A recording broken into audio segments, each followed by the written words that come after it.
নমস্কার বন্ধুরা, সুজাতাস কিচেনে তোমাদের সবাইকে স্বাগত জানাই। আমি আজকে পাটিসাপটা বানিয়ে দেখাবো। তার জন্য এখানে আমি চাল গুঁড়া করে রেখেছিলাম শিলপাটা, সেটা আমি নিয়ে নিলাম। আর এখানে দিয়ে দিচ্ছি কিছুটা ময়দা আর অল্প একটু সুজি দিয়ে দেবো আমি। এখানে দিয়ে দেবো সামান্য একটু লবণ।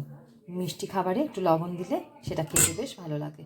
আর দিয়ে দেবো এলাচের দানা, অল্প চিনি দেব আর অল্প খেজুরের গুড় দেব।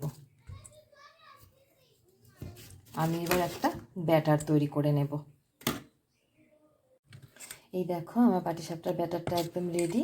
খুব বেশি ঘনও করা যাবে না, আবার খুব বেশি পাতলাও করা যাবে না, ঠিক এইভাবে বানিয়ে নিতে হবে ব্যাটারটা। নারকেলের পুরটা আমার আগেই তৈরি করে রাখা ছিল। চলো তাহলে পিঠাগুলো ভেজে নিই। আমি আজকে লোহার তাওয়াতে পাটিসাপটাটা তৈরি করব। প্রথমে একটু তেল ব্রাশ করে নিলাম আমি। এবার আমি যে ব্যাটারটা তৈরি করে রেখেছিলাম সেই ব্যাটারটা এখানে দিয়ে দিচ্ছি। এতে হাতার সাহায্যে বেশ ভালো করে গোল করে নিতে হবে।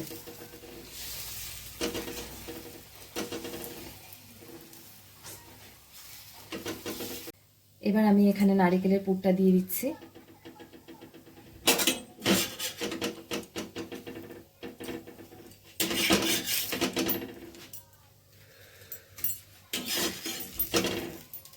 এই দেখুন, আমার পিঠাটা খুব সুন্দর করে তৈরি হয়ে গেল। ঠিক এইভাবে প্রত্যেকটা পিঠা আমি তৈরি করে নেব।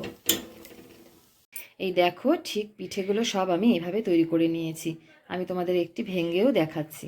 এই দেখো, নারকেলের পুর ভরা একদম। তোমরা যে যেরকম খেতে পছন্দ করো বানাতে পারো, ক্ষীর দিয়েও এই পিঠাগুলো বানাতে পারো।